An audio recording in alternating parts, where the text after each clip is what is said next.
Good afternoon, ladies and gentlemen. We are BeltRoadEPC. The Belt Road Initiative is one of the largest infrastructure development agendas undertaken in recent history. It covers more than 60 markets and has an investment pipeline of more than $1 trillion US, including the middle corridor projects here in Turkey.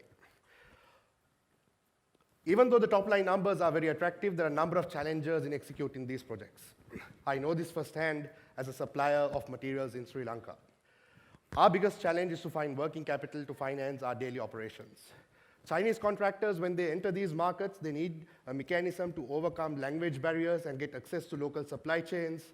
And in countries like Hong Kong, there are investors who want to get exposure into such projects, but there are limited investment products for them to invest in. So what do we bring into the table? First and foremost, we are an online marketplace between contractors and suppliers. Based on these trade verifications, we offer a cross-border, peer-to-peer invoice discounting service. Since our launch in July, we have managed to get 4 large contractors in Sri Lanka on board. We've been referred to our first client in Bangladesh last week. We have more than 10 registered suppliers with us, and 2 investors have agreed to fund invoices up to $600,000 US. Sri Lanka is our first and beachhead market. These 4 projects alone has an investment of $4.7 million US. 30% of that is for local procurements. We can scale within the region easily. We have a NASDAQ-listed IT services company as our technology partner. Standard Chartered Bank is our core banker. We're talking to them on API integration to completely automate the backend. There is cross-border financing involved, therefore we've cleared our system as a structure with an international legal firm, and we've covered a number of startup events before coming to Istanbul. We make money with commissions from suppliers as well as servicing fees from our funders. There are a number of banks covering contractors and developers, as well as SME financing platforms are available widely. We are, however, one of the first platforms to bridge both these concepts together. Myself and Nick come from a banking and trading background. Our CTO has exposure in building highly scalable systems, as well as drives lean startup innovations in Sri Lanka. We have a board, and we are looking for a like-minded investor to join our journey. Thank you.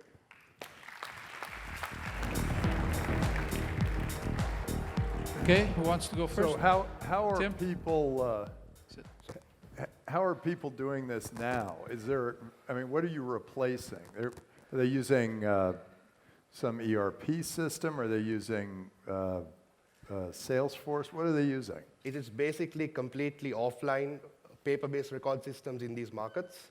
There is nothing. Are you only going after these markets, or are you going to go global? Right now, we've tried to be focused on these projects because it caters to a different segment. Most of these projects are in developing countries in rural areas where technology is not much of a driver. So we're trying to get process innovation and automation within the structure. So people are using paper? Predominantly, I've been in this business for more than 4 years as a supplier. 90% of our documentation is still handwritten paperwork. Huh. Tell me a little bit about the technology. You mentioned you have an outsourced tech partner. Are you guys building stuff in-house? Yeah, myself and Nick, we've kind of sat on the idea for about 4 months where we don't have a tech background. We pitched this to Chandika, who is the global head of engineering at Virtusa. So he came on board, and then we got his firm to kind of help us roll this into the market. We have all the IP rights, but it was just to, so when we talk to banks and we talk to these large state-owned enterprises, there's a level of tech knowledge that they expect. We couldn't find a co-founder otherwise to build it on our own. I might have missed it, but do you already have any transactions going through the marketplace yet? Yes, sorry, we don't, I didn't have that on the slide, but we've done we've done this business profitably for the last year offline. Since July, we've now started off the MVP with about 100,000 monthly in July, and last month we hit 240,000. What do you mean offline? Like, so I'm a previous supplier, business? and then my partner comes in. So Okay. basically, we got this tech platform going to expand into other suppliers and funders. and then it would seem that language barrier is a big issue, like you mentioned. How are you exactly solving this? So most of the Chinese contractors are on WeChat, so they want a mechanism for us to integrate, and we are doing that.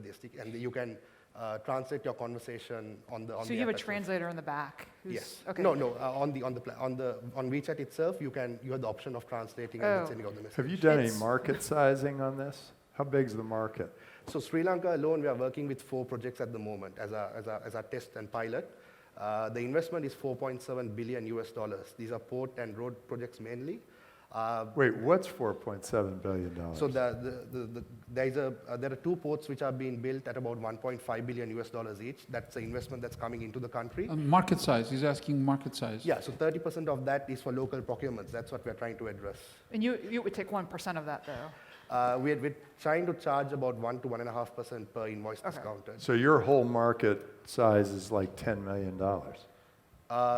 No, it's about $1 billion USD of procurement, of which if we get about 5-10% through our platform, we can basically make revenue on that.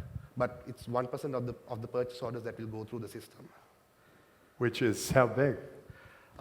Right now, one project that we are working with has monthly invoices of about 12 million US dollars a month. That's just one port project in Colombo. The biggest bottleneck that we have is we need lenders to come on board on the P2P side. So that is something that we are trying to attract and expand on. Okay, thank you. Thank you.